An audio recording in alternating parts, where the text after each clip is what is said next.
गोवा महामार्ग चौपदरीकरण कामात तोडण्यात आलेल्या झाडांच्या बदल्यात 5 पट झाडे लावायचे ठरले होते। कुडाळ आणि कणकवली तालुक्यातील शेतकऱ्यांनी त्याप्रमाणे 41,417 झाडांची लागवड केली आहे। त्यासाठी या शेतकऱ्यांना 2,53,50,00,000 रुपये शासनाने दिले पाहिजे, पण या संदर्भात कोणताही करार झाला नसल्याने हे कोणी पैसे द्यायचे असा प्रश्न निर्माण झाला आहे। महाराष्ट्र नवनिर्माण सेनेने या प्रश्नात लक्ष घातला असून येत्या 9 जानेवारीला दुपारी 12 वाजता कसाल येथे हायवे अथॉरिटी अधिकाऱ्यांसोबत बैठकीचे आयोजन करण्यात आले आहे। संबंधित शेतकऱ्यांनी तसेच हायवे प्रकल्पग्रस्तांनी आणि प्रकल्पग्रस्तांच्या सर्व संघटनांनी या बैठकीला उपस्थित राहावे असे आवाहन मनसेचे कुडाळ तालुका अध्यक्ष प्रसाद गावडे यांनी केले आहे। फेब्रुवारी 2018 पासून आपल्या जिल्ह्यात राष्ट्रीय महामार्ग सुधारणा आणि विस्तारीकरण कार्यक्रम चालू झालेला आहे। फेब्रुवारी 2018 ला त्याची वर्क ऑर्डर निघाली आणि त्याच्यानंतर सगळ्या गोष्टी टप्प्याटप्प्याने व्हायला लागल्या। ह्याच्यामध्ये पहिल्यांदा आपल्या जुना जो राष्ट्रीय महामार्ग होता त्याच्या बाजूला जी झाडं होती ती झाडं सदर महामार्ग होत असताना तोडण्यात आली, पण शासनाकडनं ती झाडं तोडत असताना त्यांना त्या झाडांच्या बदल्यात 5 पट झाडं लावायची अशी अट देण्यात आली होती। तर त्याच्यामध्ये 18,226 झाडं ही कलमट्टे झाराप ह्या क्षेत्रात तोडण्यात आली। त्याच्या 5 पट लावायची होती, म्हणजे जवळपास 92,000 झाडं ही 5 पट लावायची होती।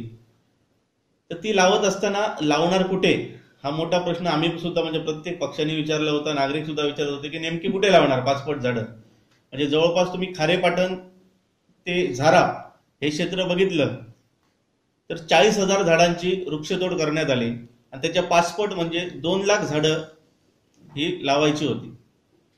तर ती ही लावत असताना खाजगी क्षेत्रात लागवड करणे, शेतकऱ्यांना हाताशी धरून अशी एक योजना एका मीटिंग मध्ये ठरली। ती मीटिंग झाली 18/5/2018 ला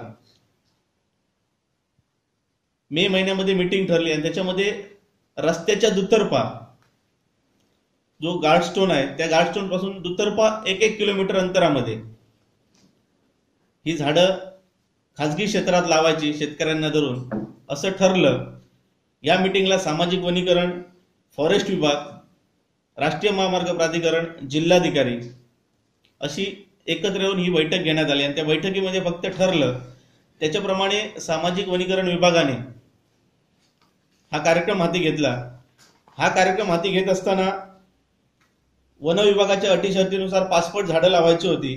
तर त्याच्यामध्ये साग, बांबू, सगळी फळझाडे, शेवगा, शिवण अशा सगळ्या झाडांचा समावेश होता। तर हे करत असताना कुठल्याही प्रकारचं डॉक्युमेंटेशन म्हणजे लेखी करार राष्ट्रीय महामार्ग प्राधिकरणाशी करण्यात आला नव्हता, कारण का जिल्हा प्रशासनाचे महत्त्वाचे पदाधिकारी त्या ठिकाणी हजर होते। आता प्रश्न असा आहे, कुडाळ तालुक्यातून 112 प्रस्ताव सादर करण्यात आले लागवडीचे। कुडाळ तालुक्यातून 112 प्रस्ताव, ज्याच्यामध्ये वृक्षांची संख्या आहे 35,883 एवढी झाडं आहेत। त्याची किंमत होते 1,22,00,000। कणकवली तालुक्यातून कुडाळ गावातली 9 गाव होते मोठे, कणकवली तालुक्यात कमी गाव मिळत होते, त्यामुळे 27 प्रस्ताव होते फक्त। झाडांची संख्या 5,500, 5,530 अशी दोघांचे मिळून एकत्र 2,53,50,000 हे पैसे त्या वृक्षांची किंमत होते। प्रत्येक वृक्षाला 507 रुपये मजुरी पोटी, जो शासनाचा रोजगार हमी योजनेचा GR आहे 2012 चा, तर त्या GR प्रमाणे प्रत्येक वृक्षाला 507 रुपये हे शासन त्या शेतकऱ्यांना देणार होते। त्याच्यापैकी एक शेतकरी आपल्याकडे इकडे हजर पण आहेत ज्यांनी लागवड केलेली। आता त्या लोकांना पैसे कोणी द्यायचे हा मोठा पेच प्रसंग प्रशासनाकडे आहे। जून 2018 ला हे सगळे प्रस्ताव प्रशासनाकडे सादर झाले। जून 2018 तो आता जानेवारी, जवळपास 6 ते 7 महिने उलटून गेले आहेत, परंतु एकाही माणसाला जे दर वृक्षाप्रमाणे 507 रुपये द्यायचे होते एकाही माणसाला पैसे देण्यात आलेले नाहीत। किंबहुना ते पैसे कोणी द्यायचे हे प्रशासनाचा आता खेळगंडोबा चाललाय की फॉरेस्ट विभागाने द्यायचे, सामाजिक वनीकरणाने द्यायचे, कृषी विभागाने द्यायचे की राष्ट्रीय महामार्ग प्राधिकरणाने? वृक्षतोडीची परवानगी घेतलेली राष्ट्रीय महामार्ग प्राधिकरणाने. परंतु त्यांचेच अधिकारी, वरिष्ठ अधिकारी, मुंबईतील अधिकारी असे सांगतायत की असं फक्त बैठक झालेली आहे, आमची असा कुठला लेखी करार झाला नव्हता सामाजिक वनीकरणाशी की तुम्ही एवढे वृक्ष लावायचे आणि आम्ही त्याचे तुम्हाला पैसे देणार आहोत. आता असा प्रश्न आहे की हा प्रशासनाचा सर्व जर खेळखंडोबा तुम्ही बघितला तर ह्या शेतकऱ्यांनी पैसे नेमके मागायचे कोणाकडे? आज 7 महिने उलटून गेले, एवढे सगळे प्रस्ताव आहेत आणि ह्यांच्याकडे कालच्या डिसेंबरला सामाजिक वनीकरणाचे अधिकारी हे नॅशनल हायवेला कालच्या डिसेंबरला पाठवत आहेत पत्र, ह्या डिसेंबरला की असं असं आम्हाला पैशाची आम्ही मागणी करतोय तुमच्याकडे. उद्याच्या 9 तारीखला महामार्ग प्राधिकरणाचे कार्यकारी अभियंता रत्नागिरीतील बनगोसावी साहेब यांनी बैठकीचं आश्वासन दिलेलं आहे. तर आज आपल्या माध्यमातून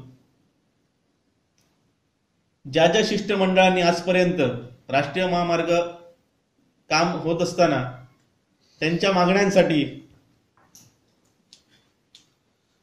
जे मिसिंग प्लॉट आहेत, हा एक महत्वाचा विषय आहे.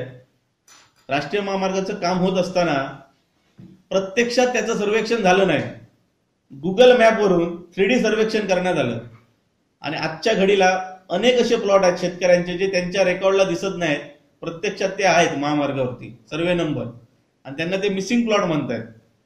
त्या लोकांच्या मध्ये मिसिंग प्लॉट मध्ये हे काम करतायत, त्या लोकांना आश्वासनं देत आहेत गेली 8 महिने की आम्ही तुमचे पैसे देणार, ते सुद्धा देत नाहीत. सांगायचं तात्पर्य काय, लोक तुम्हाला एवढं सहकार्य करतायत तरी पण याच लोकांना गृहीत धरून तुम्ही जे काय तुमचं बेकायदेशीर काम चाललेलं आहे ते रेटून देत आहात.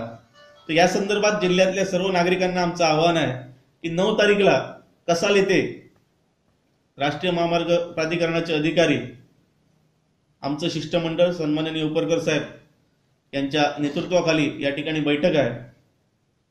तर या बैठकीला ज्या ज्या संघटनांनी, आता आपल्याकडे घावनळे पावशीचा अलीकडे आंदोलन झालं, त्यांची एक मागणी होती, ह्या लोकांना सुद्धा 2 दिवसात बैठक घेतो असं आश्वासन दिलं होतं, प्रत्यक्षात घेतली गेली नाही. तर या सगळ्या शिष्टमंडळांना सुद्धा मी आवाहन करतो, ज्या ज्या शेतकऱ्यांच्या मिसिंग प्लॉट संदर्भात प्रांताधिकारी किंवा कलेक्टर यांच्याकडे प्रकरण प्रलंबित आहेत, त्या लोकांनी सुद्धा आपल्या प्रकरणांसंबंधी काय झालं नेमकं प्रशासन पातळीवर हे तपासून घेण्यासाठी हजर राहावं, असं एक आपल्या माध्यमातून मी आवाहन करत आहे.